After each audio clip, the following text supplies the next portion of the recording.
This podcast is brought to you by Craft Beer and Brewing Magazine for those that love to make and drink great beer. To learn more or to subscribe, visit beerandbrewing.com or find us on social media at Craft Beer Brew.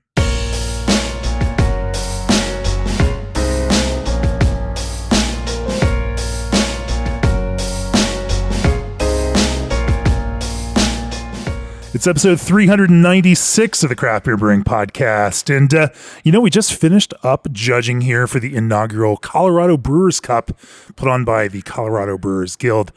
Joining me, it's a Sunday afternoon. Joining me here for the podcast is Matt Manthe, now of Dillon Dam Brewery, but once of Odd Breed. Welcome to the podcast, Matt. Thanks. Happy to be here. Odd Breed, a Florida brewery focused on mixed culture fermentation primarily. Matt, you've been on my list of people to talk to for the podcast for years. When I saw you on the list of judging here, I had to go back and look at it like, wait, I know that guy. I know, and we'd emailed over the years, at various points. But Odd Breed, from 2021 to 2023, won 4 GABF medals in mixed culture and brett beer categories, 2 golds, 2 bronzes. Definitely made a statement in this world of mixed culture fermentation. Unfortunately, the broader industry and market dynamics took their toll, and you had to close the brewery mid-year last year. And now you live out here in Colorado, and you're brewing it up at Dillon Dam Brewery up in the mountains there. Quite a lifestyle change from South Florida. Oh, yeah. Exactly what I was looking for, though. Yeah. A little mountain lifestyle. As someone who was born and raised in Florida, I definitely understand that. Someone who now lives in Colorado and loves Colorado, both lifestyle and the community here. And of course, the community of breweries here in Colorado is absolutely incredible. Anyway, couldn't pass up this opportunity to talk to you here for the podcast, get some of your thoughts, some of your viewpoints on mixed culture fermentation. And then, of course, towards the end of the podcast, I'd love to kind of pick your brain, because now within the scope of Dillon Dam, you are pursuing and brewing all sorts of other styles of beer and getting to flex on different muscles in that kind of brewing world. And so we're going to talk about all of those things from the mixed culture world to the lager world and more. Before we do that, for years, G&D Chillers has chilled the beers you love, partnering with 3,000 plus breweries across North America and beyond. They're proud of the cool partnerships they've built over the past 30 years, because brewing doesn't stop at 5 o'clock, and nor do they. G&D uses quality components, expert craftsmanship, and constant innovation. With 24/7 service and support, your brewery will never stop. Remote monitor your chiller for simple and fast access to all the information you need, and gain peace of mind your operation is running smoothly. That's gdchillers.com. And Berkeley Yeast, founded by bioengineers, yeast that's designed to improve flavor, quality, and consistency, increase efficiency, and save you money. If you've been following yeast, I'm sure you've heard about their strains. Super Bloom strains make classic hops flavors. Fresh strains keep diacetyl low even with large hop additions. Tropic strains make a tropical bouquet reminiscent of the finest Southern Hemisphere hops. And they just dropped new strains that are even more futuristic. Nationwide free shipping. Mention this podcast for 20% off your first order.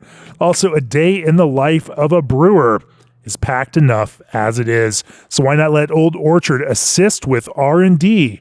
Custom blend development is available through their innovative R&D lab. Old Orchard's bulk division supplies a wide range of beverage segments, making it a one-stop shop for flavoring beer and beyond.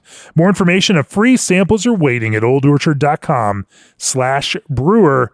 That's oldorchard.com/brewer. All right, Matt, let's start off a little bit of history. Tell us yours. You went to school for brewing, and then you pursued mixed culture brewing, through Odd Breed. But just kind of, fill us in on your background. What was that spark that got you into the world of brewing, and then how did that develop over the years? So I lived in Belgium for a couple of years for my sophomore, junior year in high school. My dad was in the Marine Corps when I was growing up. We moved to Belgium. He was working for NATO. And when I moved out to Belgium, there was no drinking age. And so as a 15-year-old, it's fun going out to bars with my buddies and drinking these crazy traditional Belgian beers. We take the train up to Brussels, go watch an IMAX movie, and have a beer or two afterwards. And it was a very civilized way to enjoy the culture over there. In high school, man. Yeah. God bless. And so that's kind of how I got into beer, interested in beer. I never really thought about beer as a profession until I moved back to the States. I moved back to South Carolina for my senior year in high school, which was at that time a beer wasteland. But, I could get like some Sam Adams and Sierra Nevada Pale Ale, and I definitely enjoyed those. Missed the Belgian style beers, but started thinking about, I've always been into science, and I'm into beer, and I like that creative aspect of it. Did a little bit of research, found out that microbiology was a good thing to study, so that's what I declared as my major at Clemson, and started homebrewing as soon as I moved into an apartment off campus when I was 19. And was trying to make some of these Belgian styles that I had enjoyed. Honestly, most of my homebrews for the first couple years were not very good. But I had the nice, agreement with my roommates that if they paid for the ingredients, I'd make the beer. And so that's what we did. And so I got to experiment with a lot of stuff, brew a lot of different recipes. It's cheaper than buying kegs. Oh, way cheaper. And this you was make your own high ABV Belgian styles that have that nice fruity character. Sure. Like, Yep. Perfect college beer. And honestly, a lot of those styles can be somewhat forgiving when you're talking about not having temperature control, because I didn't have money for that. So I could let the beers ferment warmer, which was nice. I was doing all bottle conditioning, which of course those beers benefit from anyway. But it was a cool way for me to learn about kind of the backbone of brewing, because back then, at least to my knowledge, there weren't any computer programs for building recipes. And what year was this? Or what years were these? This would have been like 2001. Okay. Okay. And so I was, I'm sorry, not 2001. It would have been about 2004, 2005. Okay. And so I was doing everything by hand. I didn't know anybody else that homebrewed. There were no homebrew clubs around. Yeah. I was having to order ingredients, I think from Midwest Brewing Supplies, and so some of the ingredients I was getting, honestly, were maybe a little questionable as far as freshness goes. But we take that for granted these days. Like the quality of ingredients, even for homebrewers, is amazing now. It is relative to what it once was. And there's a lot more competition too amongst the homebrew suppliers, which is definitely a good thing. But yeah, back then, it was good for me because I read a lot of books. Whatever I could find about brewing, about home brewing, I was actively reading. I was doing all the recipe building, like I said, by hand with a calculator. And so it really got me to understand, I think, some of the fundamentals of building a recipe, of making a beer, of understanding styles. One of the styles I was kind of obsessed with back then was the American Pale Ale. I drank a good bit of Sierra Nevada Pale Ale and the Liberty Ale from Anchor, because those were unfortunately some of the best beers, only beers really, that I could get in South Carolina at the time, because we also had a limit on alcohol content. It was 5% alcohol by weight, not by volume. They are one of two states in the country that still defines their beer laws for alcohol by weight, not by volume. I think Mississippi is the other one, but I could be wrong on that. So you majored in microbiology in order to have a good science major, and and that also sounds great for parents and everything else when you're going to college and spending that kind of money and doing that kind of thing. After you graduated, where did that career through beer start looking like? I posted my resume on Pro Brewer. Thomas Creek Brewery in Greenville, South Carolina reached out to me. I went up there for an interview, and I realized this really is the perfect opportunity. And I was really at the right place at the right time. Thomas Creek, at that point, they were producing about 2,000 barrels a year. They did a decent bit of contract brewing. They have a 3.5 barrel pilot system and a 30 barrel production system, bunch of 60 barrel tanks. I believe now they've got some 240 barrel tanks as well. And maybe around half of the production that we were doing was Thomas Creek beer, but we also did a lot of contract beers. And I know a lot of people don't really like the concept of doing contract beers. For me, it was great, especially starting out there, because it allowed me to see the production of a lot of different styles of beer.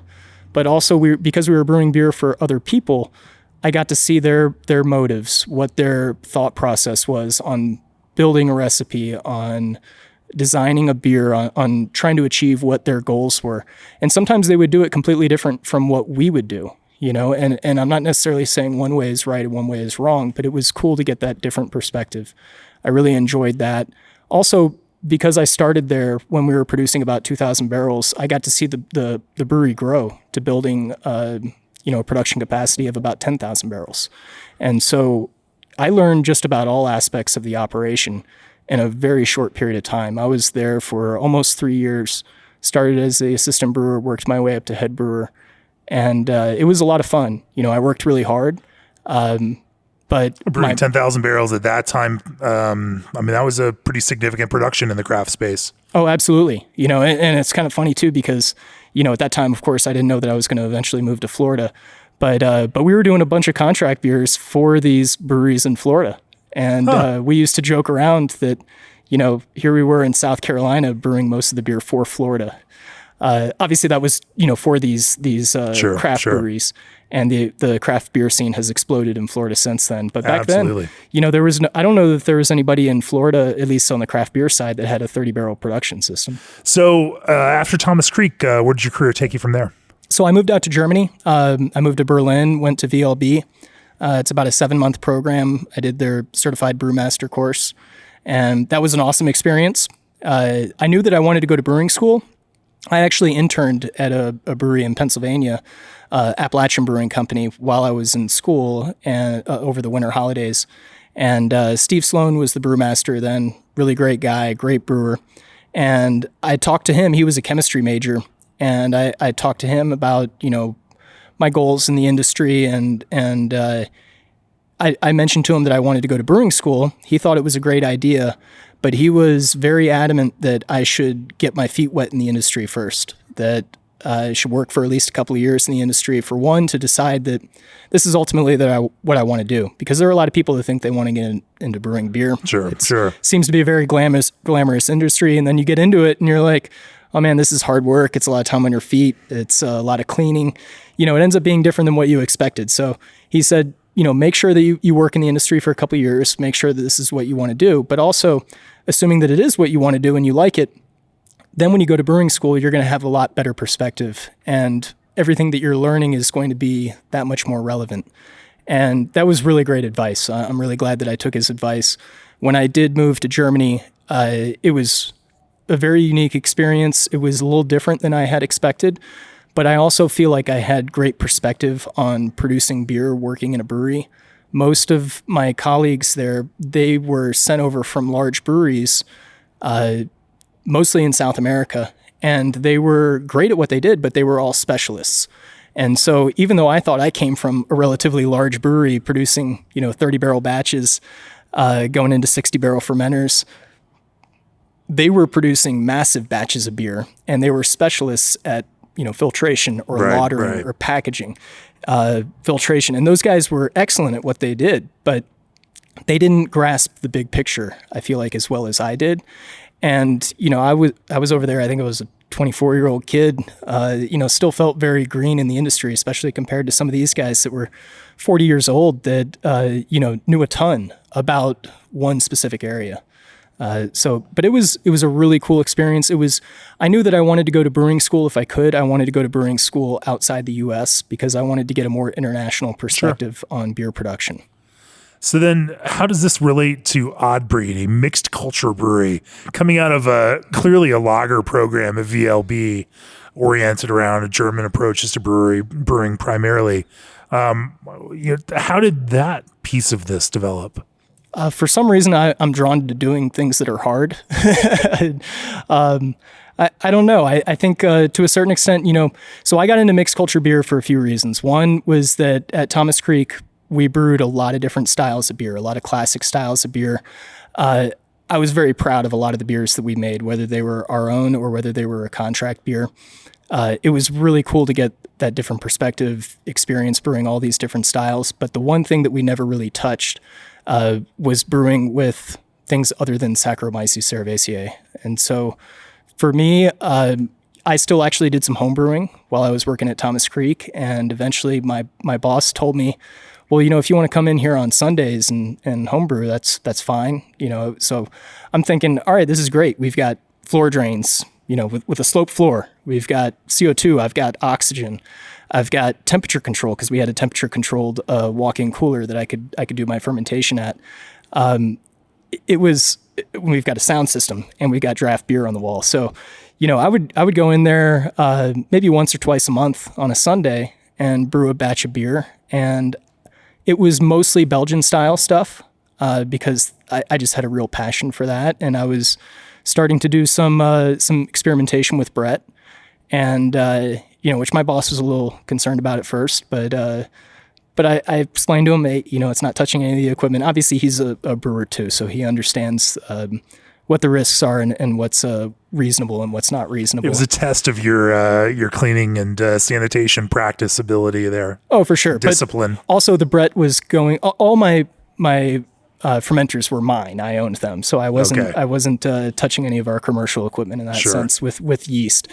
But yeah, so I kind of got into it in part because of curiosity, I would say at first, because like I said, it was the one thing that I wasn't really able to do.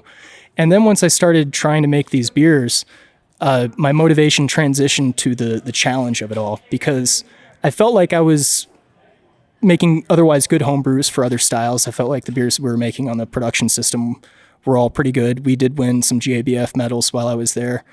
But these beers I was doing, with alternative microbes were not very good at first. And, so it's like, well, I can do these other things well. Why can't I do this well? And there really wasn't the kind of information out there back then that there is now. So, I don't think there were any books to consult. So it was just this problem that you needed to solve in order to satisfy your own curiosity then. Absolutely. Yeah. And trying to go back a little bit to what I learned in microbiology and microbe management and understanding metabolism for different microbes. And this beer was much more of a living thing when you're working with these different microbes, and you're working with you're not working with one microbe anymore. You're working with multiple microbes, right. How they interact, how they behave together. And then the challenge of just making beer that I didn't think was that good. and yet I wanted to taste. And at the same time, and that was one of the other big motivators at that time, was that I was in South Carolina and we couldn't get Lambic. You couldn't get Flanders Red.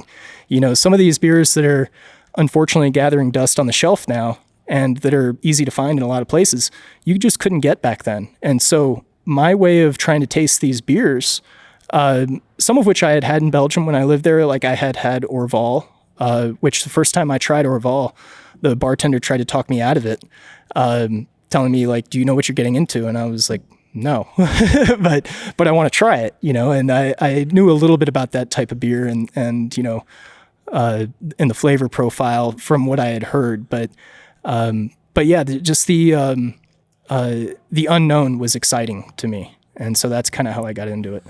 Sure. Well, I want to talk about then, as you launch Odd Breed, how you decide on a program for that. Obviously putting it into South Florida is an interesting challenge, but let's not talk about that. I want to talk about, again, creatively, how you thought about building out a beer program with a theme built around these kinds of mixed culture Belgian inspired beers. And then, how you proceeded to not make beers that you would be challenged by, but beers that you were really truly excited to share with people. I want to talk about that. But first, Oregon-based Indie Hops is expanding possibilities for brewers in 2025. Strata, Indie's original hop release, is now available in cold side flowable hop oil form, Strata Hyper Boost, in coordination with Yakima Chief Hops. Indie Hops T90 pellets establish the multi-layered Strata experience, while cryogenic CGX pellets in coordination with Crosby Hops and now Strata Hyper Boost with YCH expand the possibilities. Learn more about Strata and Indie's more recent hop releases at www.indiehops.com. Indie Hops, life is short. Let's make it flavorful. And SS Brewtech was founded by a group of home and craft beer brewers dedicated to bringing an engineering-first approach to brewery equipment. SS brewhouses are used to formulate new beer recipes at some of the world's greatest breweries and are the cornerstone of many local breweries. To learn more about SS Brewtech's innovation list, head on over to ssbrewtech.com. So, Matt, it's a classic craft beer brewing podcast question to ask you about this creative formation for a new brewery. I find that moment, and of creating a new brewery and then thinking about what that beer program is going to be, and then thinking about what that personality might be. What, like what is, because the brand is the brand, but the brand is also inevitably attached to flavor and experience of those beers. How did you envision that for Odd Breed, and what were some of the core pillars of the beers that you wanted Odd Breed to be known for? And then, of course, how did that change over the time of operating the brewery? So when I was living in Berlin, going to brewing school, I had this kind of pipe dream of making my own, brewery and having it being focused on these mixed culture beers aged in barrels. And I didn't know exactly how I wanted to do it, but I had a lot of time to think about it. One of the great things for me being in brewing school was that's all I had to do was go to brewing school. And it was an intensive program for the most part. And drink a little beer evenings and weekends. Well, that's part of the job, right? I mean, you got to... Research. But I had classes, 6 days a week, but I didn't have any other job. I had saved up money before I went over there, which is not an easy thing to do when you're, working on a brewer's salary. I had to dive into some of my savings as well. Exhausted all that. Had to put a lot of things on credit cards that took me a couple years to pay off, but I don't regret any of that. But anyway, it gave me the opportunity to really just focus on beer and live the life of somebody who's trying to learn as much as he can about beer. And I tried to do that a little bit while I was working at Thomas Creek too, but I was putting in a lot of hours and, working at a brewery on your feet, doing a bunch of production work. You get home, at least for me, I'd get home and I'd start reading a book and then I'd fall asleep and then I'd wake up and it's 2 a.m. and I got to go to work again, at 8 a.m. the following day. And it's like, all right, well, this doesn't work too well. So, I read a lot of books while I was at VLB that were not related to our coursework. I ordered books a few times that were shipped over from the U.S. from my parents or directly from other websites. And I read Wild Brews, I think 3 or 4 times while I was there. Read the Farmhouse Ales book a couple times. And we also had a library over there. A lot of those publications were translated from German to English. So I read a lot on Berliner Weisse and the production process, history, all that kind of stuff.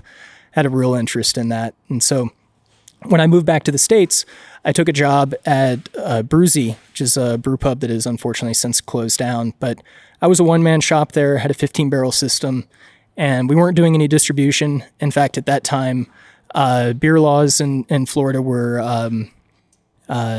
not entirely understood. Tampa Bay Brewing Company was the first one that kind of challenged the notion of being a brew pub and being able to do some packaging. So anyway, we didn't even fill growlers. And so I had the ability to work this 15-barrel brew house that was honestly too big for our spot. But I brought in some of my homebrew equipment. I did a lot of experimentation with different strains of Brett, different mixed cultures. And some of those were going on draft. Some of them I was literally doing a few gallons of at a time. But I was able to learn a lot about different microbes, about what I liked, what I didn't like, process-wise, what seemed to work, what didn't work, what was repeatable, what was not. And I had some room for barrels as well. And so I wasn't intending to work there for 5.5 years. I wanted to open my place sooner than that. I was hoping to work there for about 3 years, but it took me some time to, get some investors on board and to find a location, especially. That was very difficult because one of the things that I knew that I needed was good temperature control. And in South Florida, trying to find an industrial space that is zoned for a brewery that is insulated is tough. Trying to find a place that's insulated and has air conditioning, which was nice because I didn't want to put in my own AC system. I wanted to be able to save that money. That was especially tough. And so it took me a long time of trying to find the right spot. And I feel because you wanted a temperature controlled barrel warehouse for this kind of long-term maturation. Exactly. I felt like that was an absolute necessity. Yeah. And so I know that there are a lot of people in Florida that are doing barrel aging without any temperature control. A lot of them are not doing mixed culture stuff though. And so what they're putting into barrels is a high gravity stout or barley wine or something like that. And so they don't have an active fermentation going. I knew that I needed temperature control and good consistent temperature control. Right. And so it took me a while to find that. But for better or worse, by the time I finally did find that, I felt like I had refined my process. I had, my mixed culture was pretty well developed. It was about, I want to say like 5 or 6 years old before I even opened Odd Breed. And so it was pretty consistent at that point. But I think even more important than that, I felt like I knew how to treat it. I felt like I knew how to manage it. So let's talk about how that developed. What was that genesis of your own mixed culture? So I was buying yeast strains from a lot of different labs and figuring out what I liked, what I didn't like. One of the things that I figured out really quickly that I've tried to explain to other brewers, maybe not with a lot of success, is that Brett from a laboratory behaves very differently than Brett does once you've acclimated it to your brewery. And I think you need to acclimate it to your brewery by reusing it a few times. It does not work very consistently. What's the difference in that? So I found that a lot of the strains that I would purchase directly from a lab, and I'm talking about several different labs. I'm not trying to single out one lab, but you just didn't have great repeatability. You could brew a beer, you hit all your numbers in the brew house, you pitch the supposed, same cell rate, you oxygenate it or don't oxygenate it, whatever it may be, trying to control every variable you can, and you end up with two widely different beers. And it became a bit frustrating. And I realized once I started repitching Brett that I had used from a previous fermentation, the repeatability of that beer was way better. I was able to achieve a more similar flavor profile. My attenuation would be more similar. The aromatics would be the same. I mean, I had a couple of beers. It just adjusts to everything from the atmospherics, around you in the environment to temperature, to humidity, to barometric pressure, all of the other things. Absolutely. And just kind of, once it just takes a few generations for it to really just settle in. Well, the thing with Brett, I think especially, is that it will behave differently in a laboratory setting, in part because when you get Brettanomyces from a laboratory, they're growing it to be able to sell more cells, right? And so when you're using something in a brewery and you're repitching it, rapid growth medium, the temperature that's going to produce the most cells in a commercially viable kind of way. It's a pampered microbe, essentially. Yeah. I tell people that the Brett that's gone through my brewery has been on the streets. It's lived through the rough and tough, right? Like it hasn't been in what is necessarily the ideal growth medium. It has been in a medium where the goal is not cell growth, it is producing nice flavors. And sometimes that's stressful to produce those nice flavors. It can be, but it's a completely, there are different flavors that are produced, when you're on an agar medium, when you're otherwise in a laboratory, and you're being, grown up on a stir plate and you've got access to all this oxygen. That's not anything like what you're going to experience when you're fermenting in a barrel, right? And so your flavors are going to be different, and it's just I didn't achieve the same level of consistency when I was trying to pitch a fresh batch from the lab, which is a completely different mindset, I feel like, than you have with Saccharomyces, right? I mean, if you're repitching Saccharomyces cerevisiae, there are a lot of things that can go wrong. It's hard to get your right cell count. It's hard to ensure that you've got a 100% sanitary environment, especially depending on what your equipment is, what your repitch time is. Because Brett is slow growing, it actually doesn't matter as much if you're taking a while, between repitchings. It's easier to maintain than a Saccharomyces strain is too, because you can incrementally feed it. And if you're off by, a few days from what you would do with Saccharomyces, it's not really that big of a deal. And so it's you have to adopt, I think, a different mindset when you're working with Brett. So then, using your environment, and this is the interesting thing, right? Because, especially every mixed culture brewery finds an environment. They find the Brett that works in their environment with, all of the, I won't call it terroir necessarily, but all of the other environmental concerns that come with them. It's not necessarily the same Brett strain for everyone to produce the same kinds of flavors, but then you also find the workflow and the process and the way to treat that Brett that works within the environment of that brewery. How did that work for you in this kind of South Florida environment with a temperature controlled barrel warehouse and everything else? I think, and that's a really good point too about working with Brettanomyces, working with mixed cultures, is that you can't get too hung up on what seems to work well for one brewery. Yeah, just because it works in the Sun Valley doesn't mean that same bread variety is going to work in your environment with different humidity levels, different atmospheric pressure, hydrostatic pressure, all the other things. Yeah, there are so many more variables that are involved with the production of these types of beers, and that's the challenge that I think also makes it fun. But it's what you have to try to disconnect yourself a little bit from what works well for one brewery, and you can't necessarily subscribe to their methodology the way that you can with Saccharomyces. The best breweries that are making beers with just Saccharomyces, that are making clean beers, they want to and should be able to take a beer that they produce at one brewery and make it pretty much the exact same at another brewery. When you're working with mixed cultures, I think you have to subscribe to the idea and accept that your beer is going to be different.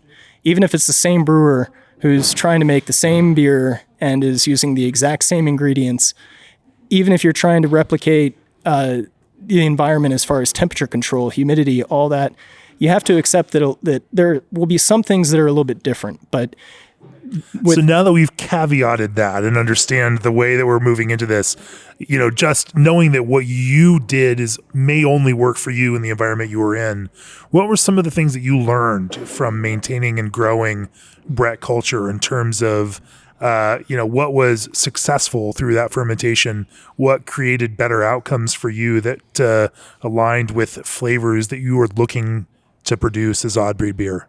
So for me, one of the things that I subscribed to before I even opened Odd Breed, and that I think helped me significantly, is the way that I treated my barrels. And I decided from the very beginning that I would never let a barrel sit empty for more than one day, and that ideally I would be rinsing it and refilling it the same day that I empty it. And I think that made a huge difference for me. I think that it helped out my consistency significantly. I also initially was more concerned with trying to use my mixed culture for primary fermentation, and then letting those microbes carry over into the barrel. I eventually shifted away from that, I would say after about a year or so, to doing Saccharomyces primary fermentation and just relying on my microbes in the barrel. Part of that was from a practical standpoint. I found that it was easier for me to manage, but also I feel like it got me a more reliable level of acidity in my beer, and that I could predict what I was going to end up with eventually. I also found out, which was a really cool thing to me, was that certain strains, and again, this I think is something that would be different for different breweries, but I found certain primary strains worked better for me for making a beer with more or less acidity, with making a beer that had a lower or higher hop content, for a beer that was darker in color or lighter in color, lower or higher ABV. And that allowed me, I feel like, to get a wider range of flavors in my beer. I didn't want my beers to all taste the same. I wanted them to be balanced, to have complexity, to be interesting, and perhaps most importantly, to be drinkable. I feel like some beers that are mixed culture, some sour beers, they're just maybe a little bit too one-dimensional and too assertive, and that's not what I was interested in. I definitely made some beers at Odd Breed that were too sour for me, and it was sometimes a little bit frustrating, because ultimately what I want as a producer, I want people to like beers that I'm proud of. And I'd get a lot of people that would come in over the years to the tap room that would say, I want whatever's the most sour. And I'm like, oh, you mean my least favorite beer on draft? The one that I can't drink? And I don't necessarily think that these were bad beers. I would always try to avoid off flavors. That was always my goal with any beer that I would make. I would try to explain to people that the easiest thing with these types of beers is to make a beer with off flavors. And my goal with every beer that I make is to do first what will avoid off flavors. And it sounds very elementary, but I feel like once you do that, you're halfway there, with mixed culture beers anyway. Sure. What's your most bitter beer? What's your highest ABV beer? Sure. Like there's that certain craft beer fan that always wants the extreme. I want to dig into this idea of different sack-based primary fermentation to set up beers with, because obviously once you then put that into the microbial rich environment, with Brett and other microbes, you're creating precursors through these primary fermentations that are setting up different kinds of pathways for flavor development. And so I want to dig in a little bit on that, because obviously, as you mentioned, you're using different primary fermentations in order to set those up in different directions. Let's talk about that. But first, did you know that Isuzu trucks have been the best selling low cab forward trucks in America every year since 1986? That's right. For over 38 years, the legendary durability, remarkable performance, and low cost of ownership of Isuzu trucks have made them a favorite for work truck owners. You may have seen their ultimate craft beer truck that debuted at the Craft Brewers Conference in 2019 and has been there every year since. As members of the Brewers Association, they have partnered with breweries, suppliers, and distributors alike to support the craft beer industry.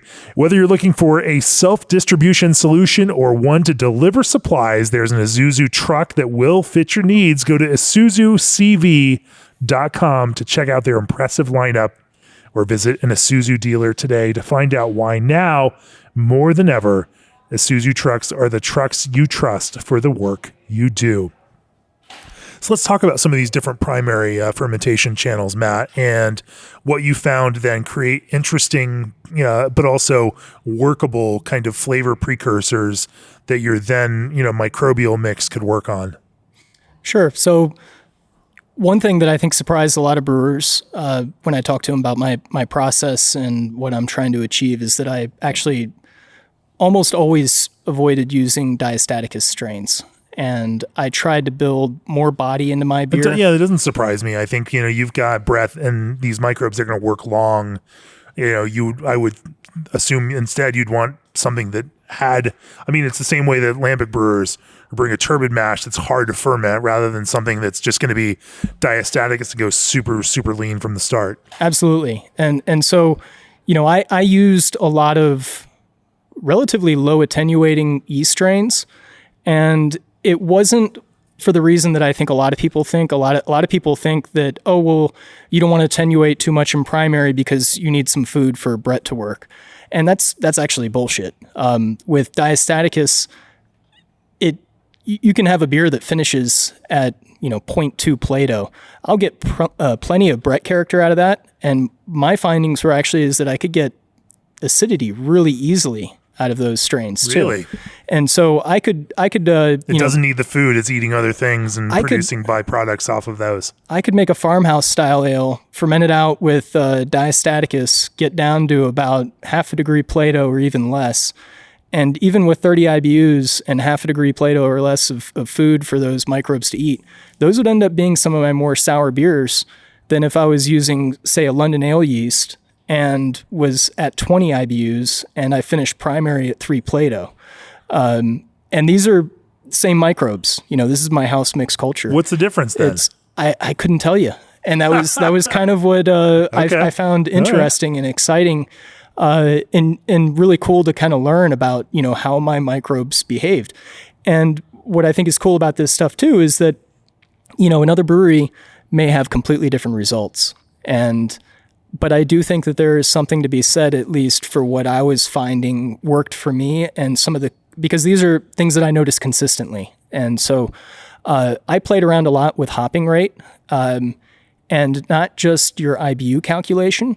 I would take into consideration the amount of hops that I had in the kettle. So I would consider my IBUs, but I think perhaps even more importantly, some of the beta acids are also having an effect on that, not just the alphas. Yep. Yeah. And just the overall hop quantity, yeah. And so I would hop at a pretty high level for a mixed culture brewery that's making mostly sour beers. And so, most of my stuff, I was brewing 20 barrel batches, and I would typically use at least 22 pounds of pellets in the kettle, plus another anywhere from 10 to 30 pounds of whole cone aged hops at the beginning of the boil. And so, I was brewing on this. Current fresh pellets or also aged pellets? No, I did not use aged pellets. And so I found out early on before I opened Odd Breed that aged pellets did not give me a flavor that I enjoyed. I've talked with some other brewers that have similar experiences. But yeah, I was a firm believer in aged whole cone. I used a lot of whole cone hops, not just aged, because the brewery that I was brewing my wort at, they also had hop back. It's kind of funny in that I was actually the first one to put hops in their hop back. They were using it for spices. Okay. But yeah, I think hopping rate is a really big deal. For me anyway, with mixed culture beers, and it wasn't just to restrain acidity or dial in the ideal level of acidity. I felt like it helped to build body in the beer. And I've talked with some other brewers; they have some similar experiences. But the beers that we're having the same exact conversations with brewers on brewing IPAs these days. That the body contribution of hops is underrated and maybe not talked about quite enough. Sure. Yeah, I mean, I know early on when a lot of these, American sour breweries were, kind of getting their product out there, there was a really strong emphasis on keeping your IBUs below 10. Some people would even say below 5, and that was to get the acidity. The thing that I noticed also is that when you do that, you're getting your acid production too soon because it's coming primarily or exclusively from lactobacillus. And I found pretty early on with my mixed culture anyways, that the flavor of the final beer would be completely different if I started getting acidity in less than 6 months versus over 6 months. And the reason was that I found at least was that it would change the Brett profile. And so I could get a beer that had no Brett character whatsoever, at least none of the funk, none of the phenolics that Brett is known for, if I achieved my acidity in less than 6 months. And so by creating a wort that had more bitterness, that would delay the onset of acid production, I would get a lot more funk developed in that beer. And it would be a lot more complex funk. I felt like the overall Brett profile was more interesting, more complex, the later the acidity developed. And I also found that ultimately, whether I created a beer with 20 IBUs or a beer with 40 IBUs, in the wort, my acid profile would be pretty similar after about 2 years in the barrel. And most of the beers that I was making at Odd Breed, especially for the last 3 or 4 years I was open, were averaging over 2 years in barrels. And so to me, it was my favorite beers anyway were the ones that I used the most hops in. That's interesting. It almost tracks, with, what a lambic producer would say in that regard, that slowing down that acid production, and they use a fair amount of hops, and in fact, tasting very, very young lambic in the barrel as we did actually I guess it was last year now at, Tour de Gueuze. It was kind of incredible how much some of that young, several-month-old, in barrel fermenting or in foeder fermenting lambic, wort tasted almost like a hazy IPA wort. Sure. There's a lot of commonality there. Strangely, in ways that people, I think, take for granted. But you also almost as hoppy, in that way, not as bitter necessarily, but definitely flavorfully, hoppy. You get kind of a polyphenol kind of thing going on, I feel like, when those beers are younger, which isn't necessarily bad. In fact, I liked using some of those kind of beers to blend with. I started learning for the last year or two that I was open that I really enjoyed blending in some of those bitter young beers. It is a minor component, anywhere from say 10 to 20% of the final blend, into stuff that was more aged. And the thing that takes a while to learn, that takes your own experience with making these kind of beers, is that you're blending them and you blend them into a glass and you say, oh, this isn't very good. But you're trying to predict what that resultant blend will be in the bottle 6 months to a year plus. And I remember, because I would get a lot of friends and volunteers who would help me package. And, they'd come in, and it got to the point where I had a really steady crew coming in. And I remember some of them would come in and I'd give them the sample of what we're blending. And they're like, really? And I'm like, you think this is going to be good? I'm like, yeah, I like it. I'm excited about this. And then it was cool to be able to talk with them, 6 months or a year later. And they're like, man, that beer got really good. Like you were right about that. And that was one thing that was a lot of fun for me, because that's the kind of thing that I feel like you can't really read in a book. You can't read from a blog online. Maybe you can read about what worked for one brewery, but the thing is, you can't, even if you were to go by some data points, that say worked at one brewery, you don't really experience that until you taste it for yourself. And it's the kind of thing where there are so many kind of weird and unique flavors in those different threads of a beer that you're blending like that, one brewer could use completely different language to describe it than I do. And yet we're trying to describe the same thing. And that was exciting. Yeah. If I think about the podcast episodes we've done, talking to Pierre Tilquin about his approach to blending and how different, again, even Belgian lambic brewers, how different their worts are. The range is insane. It's actually quite incredible how different a lot of those beers are when they're delivered, one day after inoculating in a cool ship. Sure. Wildly different gravities, and they have very different fermentation dynamics, and they create beers all in the same family, but they do it in very, very kinds of different ways. Let's get back and talk about that primary fermentation a bit before we lose track of that. And so what were your kind of primary modes of fermentation, initial fermentation that, some yeast that you found, within various, knowing what the end goals of some of these mixed fermentation beers are going to be, whether those are stronger and darker, whether those are more acidic and that kind of, Oud Bruin and Flanders Red kind of character, or whether those were, mixed culture, saisons that needed to have a hoppiness and a lightness and a brightness. Are there some different approaches to that kind of primary fermentation that you would employ in each one's in some of these various buckets of beer styles in order to set them up with the right kind of precursors to then work with your culture? Sure. So I got really into using hops. Once I realized that I thought they played a major role in the beers that I was making, and I've always really enjoyed some hoppy beers. But especially hoppy beers that are not just like, USO5. Nothing against those. I love those kind of beers too. But one thing that I found worked well for me, especially with trying to create some beers that were more Belgian-inspired mixed culture beers, whether it be like a brown or a Flanders Red kind of thing. And even though I was trying to limit acetic acid production in those, I took a lot of inspiration from classic Belgian styles. But I found that using more of a restrained approach seemed to work better for me as far as fermentation temperature. I used a decent bit of dry yeast, especially for the last few years I was open. I feel like dry yeast has gotten so much better.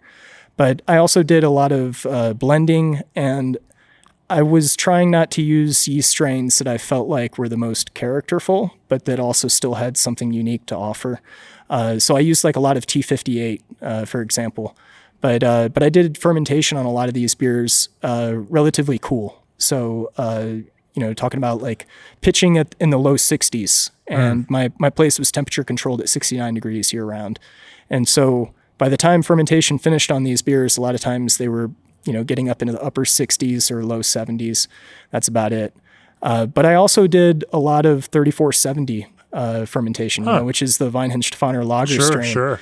And so some people would think I was crazy, when they'd see that I'm doing that, because I got no glycol jackets. I don't really have any temperature control. And I'd pitch some of those strains, in the mid 40s. But I found that I got a really, really cool Orval like Brett character from the beers that I fermented with 3470. And I liked blending a lot of those beers with other strains. And you would just pitch it low and then let it free rise. Correct. Yeah. And the crazy thing about 3470 that I think a lot of people don't realize, and they've done some studies on this, Fermentis has, and it produces a pretty similar flavor profile across a pretty broad temperature range. I tell people that it's like the USO5 which is kind of why strains. IPA brewers are using it to make IPAs at all sorts of temperatures these days. Mm-hmm. Yeah, it's very user-friendly. Yeah. It doesn't produce a lot of diacetyl, which wouldn't be a problem for me because Brett would break that down anyway. Yeah. My beers are sitting long enough. But 3470 was a really cool strain for me to work into primary fermentation. I started doing that maybe 3 or 4 years before I closed down. In fact, the first beer that I won a gold for at GABF meant a lot to me because it was a blend of 3 beers that were all produced completely different, and it was 3 of my favorite styles. So one was a spontaneous beer that was brewed like a lambic. The other one was basically a wild IPA, so it was brewed fermented start anyway with London ale yeast. I think I had an American ale yeast in there as well for primary fermentation, but it was otherwise brewed like an IPA. And then I had a Helles, and which was 3470 primary fermentation. All these beers were in barrels separately before I blended them together. But the Helles component was about a year in barrels. The wild IPA component was dry hopped after about a year and a half in barrels. The spontaneous component, if I remember correctly, was also about a year and a half in barrels. But to me, that was a really cool beer because I took these beers that were all brewed differently. The Helles was decoction brewed. The wild IPA was not. It was step mashed, and then the lambic portion or lambic inspired portion was turbid mashed, and all 3 of those beers were completely different, and blending them together was a cool experience for me because, as I mentioned earlier, you blend it in the glass and you're like, oh, this is disjointed. This doesn't necessarily seem like the right idea. It's not straightforward like bottle conditioning something that's a clean beer, or even bottle conditioning, a mixed culture saison, for example, which I love those beers, but from a creative standpoint, from a challenging standpoint, there were nothing like blending disparate beers, that are brewed and fermented completely different. And so for me, when winning a medal with that beer meant a lot, not just because it was my first one, but because it was 3 very distinct kind of brews and 3 distinct passions that I was able to combine into one glass, into one bottle. It's not just a test of your brewing skill, it's also a test of your blending skill and your ability to marry all of those things together. Thanks. Yeah, I mean, I think so too, but it's cool because, you're trying to predict what each little component is going to bring to the table. Because once that, I try to explain to people that once you're blending those beers together, it isn't just that it undergoes a fermentation in the bottle to achieve carbonation. It's all those flavors and all those microbes. And that's I think a key thing to remember too, is that yes, all these beers, with the exception of the spontaneous blend, when I'm blending something, they have the same microbes, but they're in different ratios. They're going to be certain microbes are going to be more active in a certain beer based on what the primary yeast strain is, dependent on what barrel it's coming out of, depending on how long it's been sitting, depending on how well hopped the beer is or is not. And all that plays a part in what that final resultant blend is going to be. Let's pick that apart a little bit. What, in the barrel, in that kind of mixed culture environment, how does something, say, one of your primary with 3470, what's the dynamic of that development versus, say, something that you're brewing with a London Ale 3 yeast in a more kind of wild IPA kind of scope? As you're going through this, talk to me about your technical process of evaluating the development here and trying to steer these barrel fermentations, or at least these barrel flavor development, conditioning processes with these mixed cultures, getting them to where you want them to go. So for me with 3470, the thing that I always noticed was that my ester production was usually pretty minimal from Brett, and acid production was way delayed, and I never produced as much acid off of a 3470 fermentation than I did off of any of the other yeast strains I was working with. It was a much more phenolic kind of classic Brett character, what I described as like the Orval kind of character. And I really enjoyed that. And the crazy thing about it too was that this was even, with a Helles as the base beer. So I'm talking about, a 17 IBU base beer that's pale, that's finishing primary fermentation around 2.5 Plato. You'd think, at least from all like what people consider to be the common Brett knowledge, mixed culture knowledge out there, it's like, oh, that's relatively low IBUs, compared to the rest of your beers, and that's plenty of food for the mixed culture to munch on. You're going to make a pretty sour beer. And that wasn't my experience really at all. With the London Ale strain, or using SO4. So you're a microbiome guy. What do you have any any inkling as to what might have been some of the metabolic reasons for that? I don't. Man. I don't. I wish, Sure. It's the kind of thing where maybe if I were to dive into it more, you're running a business, you're not it, running a lab there. Sure. Yeah. So that's kind of a funny, aside. Before I opened Odd Breed, maybe about 6 months before, I was actually planning to maintain a couple of different yeast cultures. And I ultimately came to the conclusion one day that I wanted to be a brewer and run a brewery, not a microbiologist. And because I was maintaining multiple different cultures at that time, and I decided to instead focus my efforts on maintaining this one mixed culture. And really what got me excited, and part of the reason why I was using my mixed culture then for secondary fermentation exclusively and playing around with different Saccharomyces strains for primary, was the realization that I could achieve completely different flavor profiles with my house mix culture just by changing that variable of the primary fermentation yeast. And I feel like that was definitely a wise decision on my part. And it helped me, I think, achieve more consistency whenever I was trying to reproduce a certain flavor profile. So you were starting to talk about using, say, like a London Ale 3 yeast in the same kind of primary fermentation. Yeah, so that would seem to accentuate hop character for me. I would get some really nice esters out of that. Flavor more than bitterness. Correct. Yeah. And that also, I would change around a little bit on the bittering with those beers. It seems kind of counterintuitive. You're making a hoppy beer, it's going to be more bitter. I found that a lot of times in order to get those cleaner, more bright hop flavors, that I would try to achieve my acidity a little bit sooner, simply because I felt like it would stay true to the hop flavor in those beers more. So those beers that I would make where I was really trying to increase my the perception of a bright, clean hop flavor, I would really focus on using all late addition hops. And so I may make a beer that's got, 2.5, 3 pounds or so of hops per barrel. And I'm using things that are relatively low alpha acid, but that I think are still flavorful. Things like Waiiti from New Zealand is pretty low alpha. Saphir, I used a good bit of. And then some stuff that's like middle range. I use a lot of Cascade. I use a lot of New Zealand Motueka. And trying to keep my bitterness relatively low, putting those in late at the boil. And then also, of course, dry hopping. And I did one thing that I had a lot of success with that I really enjoyed doing was dry hopping towards the end of primary fermentation, then going into barrels. Some of the beers that I created that actually had the most hop expression were dry hopped and then went into barrels for 2 years. And the dry hop still at the end of primary fermentation. Correct. And stainless steel. Yeah. Okay. And then when you say end, you're what, a 1 or 2 Plato before finishing gravity, or? Yeah, around there. Okay. Mm-hmm. Yeah. And then going into barrels, for 1, 2+ years, then coming out of the barrel and then being bottle conditioned for 6 months.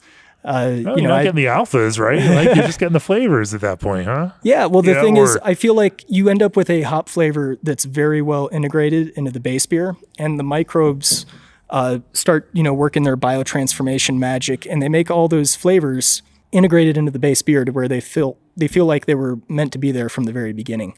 I felt like sometimes when you dry hop a beer post barrel aging, you're creating a layer on top of other layers, and that can work great too, but it doesn't.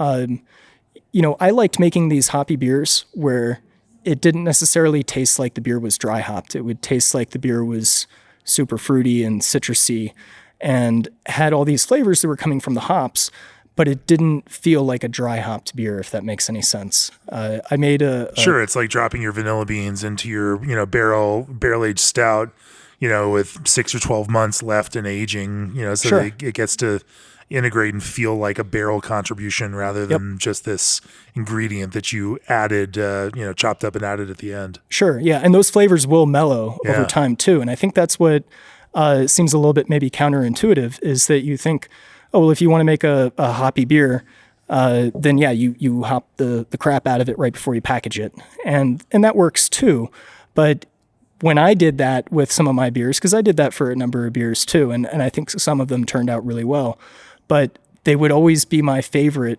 after they had sat in the bottle rather, for a while, 6 months plus. And I remember some of the beers that I released later on, they were dry hopped before packaging, but I would release them a year later. And a lot of people would think, well, that's crazy. You're losing all that hop flavor. I'm like, no, it's becoming more integrated into the base beer. It's becoming more cohesive. And to me, that just worked a lot better. And again, I think it's an emphasis on being intentional with what you're doing instead of necessarily just trying to create something that's the most impactful. I think a lot of brewers today, like with IPA, for example, I was talking with some of the other judges about this today, is that intensity shouldn't always be the goal. It should be cohesive. It should be balanced. It should be drinkability. And I think with IPAs, for example, a lot of brewers today, they want to use that hop, and a lot of that hop that's the most impactful, the one that you open the bag and you can smell it from the other side of the room. And those hops absolutely have a place in the industry and should be used in beer.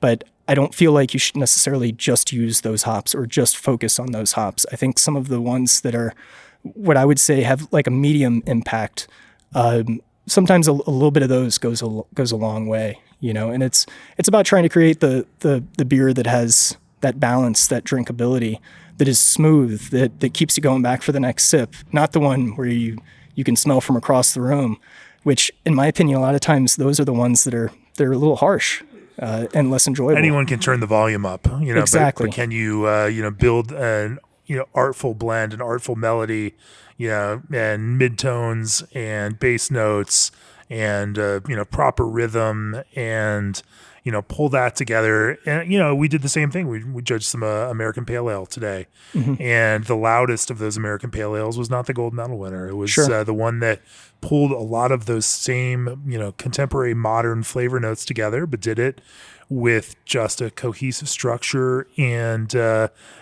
it was actually, it was not the loudest by far, but it was the most artfully constructed and, the most drinkable, but also, the most compelling in the way that it presented those same flavor notes, because it didn't just crank the volume up. And, sure. and I think that the same kind of principle is exactly what you're talking there. It's not just, you could always, again, make the most acidic for that certain person that just mm-hmm. wants it loud. And there are still those people that, sure. out there, but, you as a brewer and all of us, who have now been through this long enough, and have refined our own palates and want, something more artful than just clunky and big. We can appreciate those kinds of things. Yeah, absolutely. Yeah. So then, let's talk about some of the specific expressions of some of the mixed culture stuff, because, obviously you've got the basic fermentation piece, but then you also, then take these base beers in different kinds of directions. Talk about some of the more interesting directions that you found, whether that's special ingredients, spices, fruit, etc., that you found ultimately complementing these kinds of mixed cultures that, mixed culture based beers that you also built. Sure. So, when I opened up, I had to place a good bit of emphasis on fruit re-fermentations. Because you were in Florida. Correct. And, Florida loves its fruit, and they love it sweet. And, oh, yeah. All of those things, sure. Well, and I did enjoy making some of those beers. I say this as a native Floridian, someone who was born in the state of Florida. Oh, yeah. I can offer this critique, without, catching any shade for it. Yeah, so I was doing some fruit re-fermentations for sure. And I always did some fruit re-fermentations there, but I did a lot more in the first couple years that I was open. And part of that was because of consumer demand. That's just really what people wanted. I think that was, at the time, also what a lot of people wanted and expected from mixed culture fermentation, was that like half your lineup, or more than that, was going to be fruit-based. And there were a lot of great producers doing stuff what I would say were the right way back then. And that is, in my opinion, my biased opinion, that's using whole fruit, using fresh fruit. Cascade did a great job with that. And was really adamant about using fresh fruit. I know at that time there were also a lot of producers, still are a lot of producers, in mixed culture beer and for other styles, that are using aseptic fruit puree. And I decided before I opened that I just was not going to do that. And, perhaps a little snobby on me, but and opinionated, but my reasoning was that if I'm going to spend all this time and effort on making what I think is a great beer, I don't want to dilute it with some pasteurized, watery, one-dimensional fruit puree.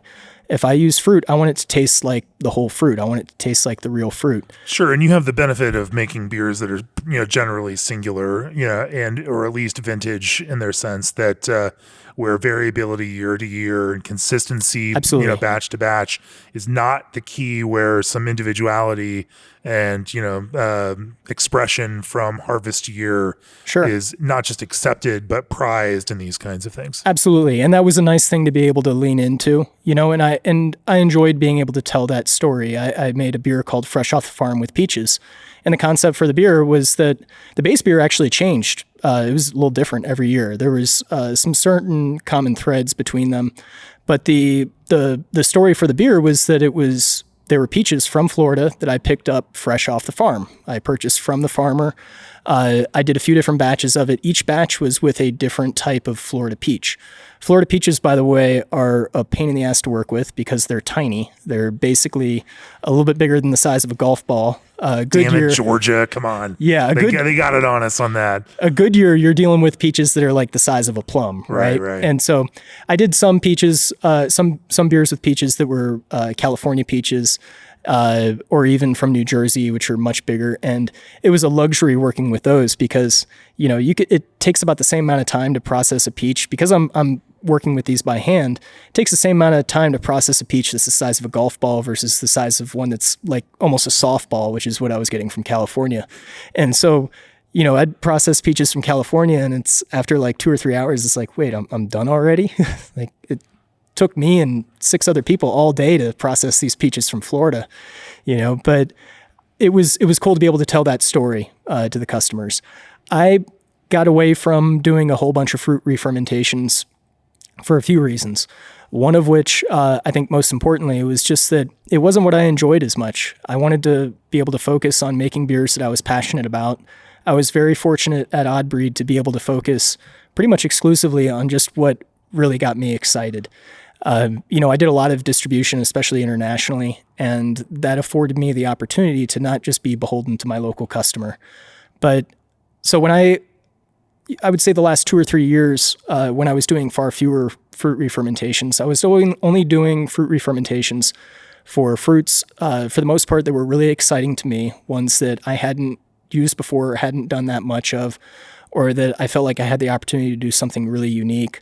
But also it was because there's just so much time that's required for processing fruit by hand, because I insisted on using fresh fruit, trying to use local fruit when I could. I did a handful of beers or so with local tropical fruits.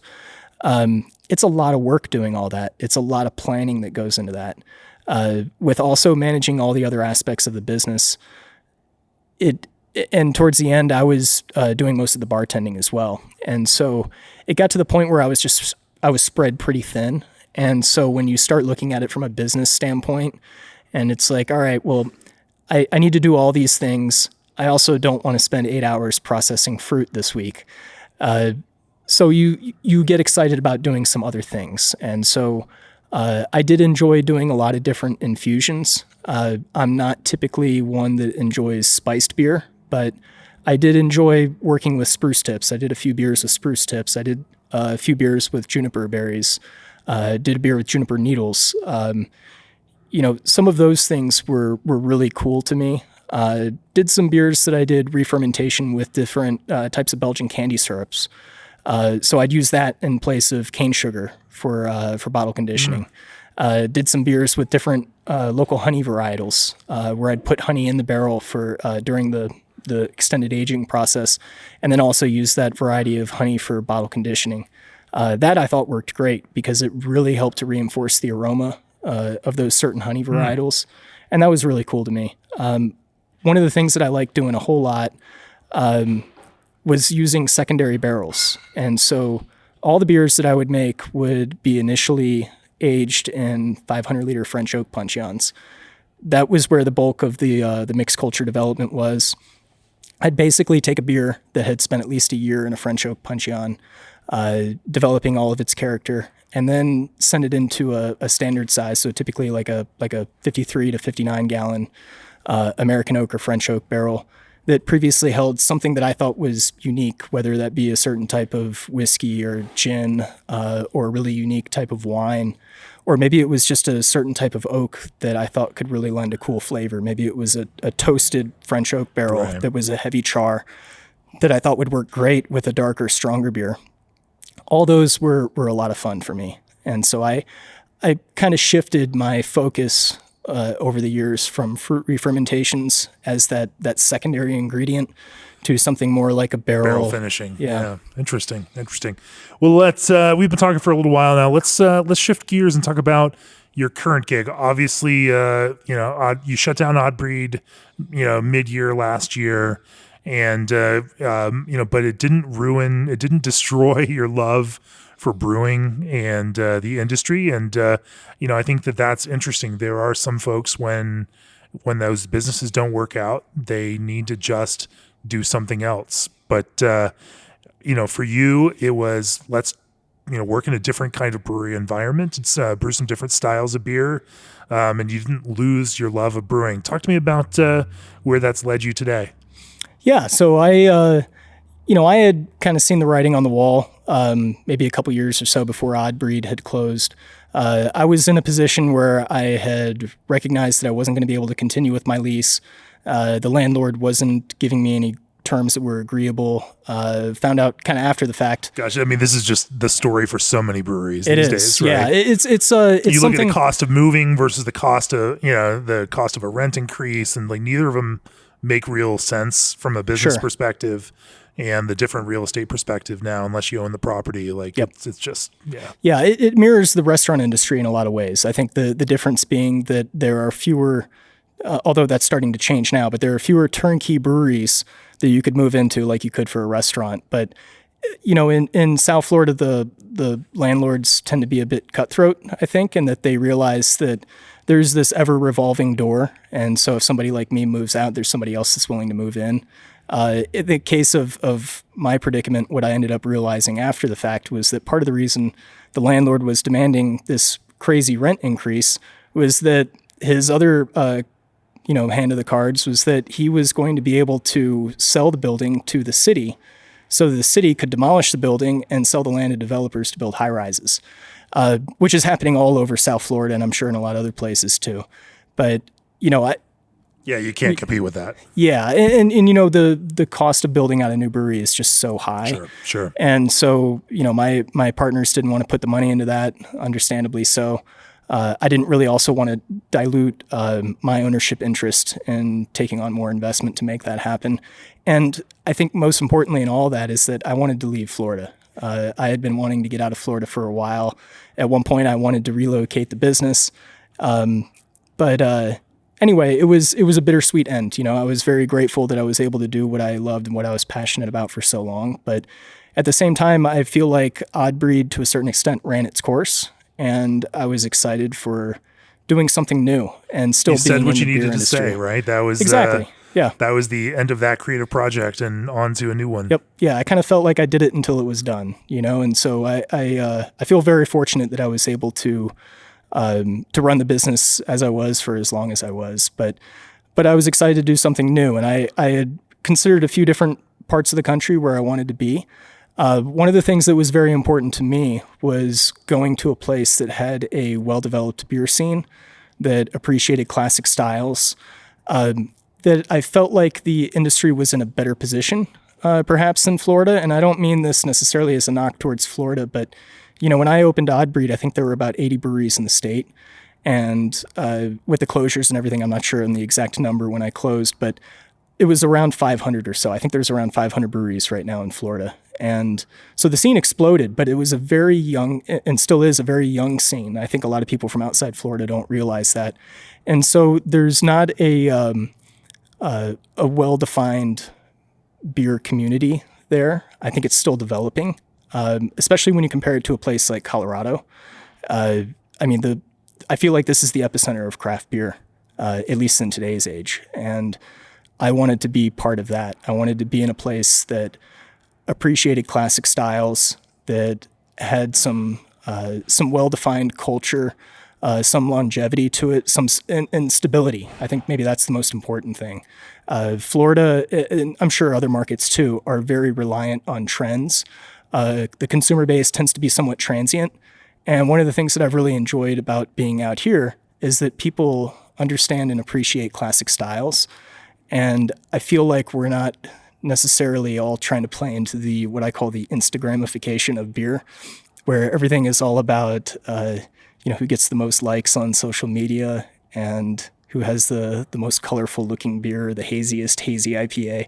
I tell people I don't like to brew with superlatives. I like to brew something that I feel like is balanced, that's easy drinking, that is drinkable, that makes you want to come back to it. And I feel like people here appreciate that. Dillon Dam, you landed at a 30-plus-year-old brew pub that's been around for a very long time, and are now thinking about how you kind of imprint your love of some of these classic beer styles on this, with this brand, that has, such a long-standing reputation. Sure. Yeah, it's been a lot of fun, kind of getting back to maybe what seems like the basics to some people, but I mean, I have so much passion for making classic beer styles too, and I'm a huge fan of lagers. Someone who went to VLB, I assume, definitely has that in their back pocket. Yeah, it's been a lot of fun crafting these traditional styles, trying to create things that are drinkable, that are well made, that are true to style, that pay honor to the tradition of making these sort of styles. And it would surprise some people when they would talk to me at Odd Breed that I don't spend all my time drinking mixed culture Brett beers aged in barrels. It's actually what I spent the least amount of time drinking. And I couldn't tell it to my customers, of course, because it would be bad for business. But those were the kind of beers that I would like to drink on a special occasion, that I would like to drink on a Sunday while I'm trying to make myself some kind of special meal. It's not what I want to drink while I'm watching a football game. And I love drinking beer while watching a football game. And I'm drinking Pilsners. Aren't we all? Well, Matt, we've been talking for a while here. I appreciate that. I can't wait to see what happens in this next act of your brewing career and where you take it. And thankfully, you're only about 3 hours away from me, and so I can come up and sample some of those and taste some of those as you go. And I am very much looking forward to that. But this is a good place to bring it to a close. G&D uses quality components, expert craftsmanship, and constant innovation with 24/7 service and support. Your brewery will never stop. Berkeley yeast strains are designed to improve flavor, quality, and consistency. Try Old Orchard's custom blend program to dial in the perfect fruit flavor in your beer. Indie Hop Strata is available in every format you need, from Hyper Boost to CGX pellets and classic T90s. Make life flavorful at indiehops.com. To learn more about SS Brewtech's innovation list, head on over to ssbrewtech.com. And Isuzu trucks are the trucks you trust for the work you do. Of course, if you enjoyed this episode and any other episodes, go to beerandbrewing.com, click on that subscribe button, become a subscriber to Craft Beer and Brewing, support what we do, and help us bring these great conversations to you week after week. If you are interested in our Brewers Retreat, I will note that we put tickets on sale earlier this week. I've been frantically texting, calling, emailing brewers, and we have put together a pretty killer lineup. The Brewers Retreat is going to be November 2nd through 5th, and we're going to host it in Asheville or Mills River, North Carolina, at Sierra Nevada, with some kind of conjunction with our friends at Burial, and have an amazing lineup for what we call Fantasy Homebrew Camp. It's something not to be missed. Go to breweryworkshop.com for more information about that. Matt, if people want to learn more about what you do, where can they find more out about you and the beers that you make? Probably my Instagram is best, at Matt Manthe. Manthe is Manthe, for those trying to spell this out of our spoken word. Yep. Awesome, Matt. Thank you. It's been so great talking with you, and so great getting the Odd Breed story. And it's one that I'd wanted to get from you for a couple of years now, and I'm so excited that we had this opportunity right here. Can't wait to see what the next chapter holds for you. Cheers. Awesome. Thanks for having me on the podcast.